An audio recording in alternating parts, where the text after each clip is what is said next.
మొత్తం రెసిడెన్షియల్ చదివినా సార్.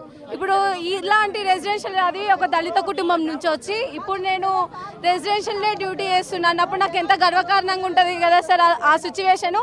అలాంటి ఎగ్జైట్మెంట్ పొందుతున్న సిచ్యువేషన్లో డైరెక్ట్ తీసుకొచ్చి అమ్మ హెడ్ ఆఫీస్ నుంచి సర్కులర్ వచ్చిందమ్మా, మీరు ఎగ్జిట్ అవ్వాలి కాబట్టి మీరు వెళ్ళిపోండి అమ్మా అని ఉన్న పాటుగా చెప్తే మేము ఏడికి వెళ్ళిపోతాం సార్. రేపైతే ఉపాధ్యాయుల దినోత్సవం సార్.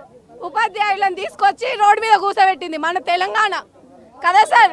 మిమ్మల్ని ఏమంటారు, కాంగ్రెస్ని అచ్చంపేట సైడ్ అందరు కాంగ్రెస్ గెలవాలని ఎంత పోటీ చేసిందో నేను చూసిన సార్. తెలంగాణ గెలిపించుకోదామని ఒక సైడ్ ఉంటే అచ్చంపేట వాళ్ళందరూ కాంగ్రెస్ కాంగ్రెస్ అంతా అంటారు సార్.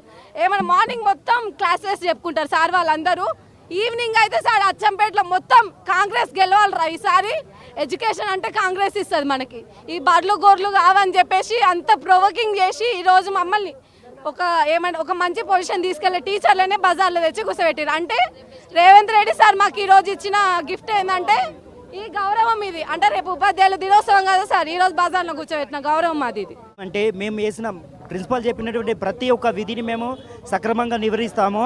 సండే డ్యూటీ అని, హాలిడే డ్యూటీ అని, ఫెస్టివల్ వస్తే ఆ పండుగ కూడా మేము జరుపుకోకుండా మా కుటుంబానికి దూరంగా ఉండి ఆ పండుగను కూడా జరుపుకోకుండా ప్రతి ఒక్క వేసిన డ్యూటీని మేము చేసుకుంటూ 3 నెలలు ఒక్క రూపాయి కూడా మేము ఒక జీతాన్ని తీసుకోకుండా కుటుంబాన్ని ఎట్టుకొస్తూ వస్తున్నాం సార్.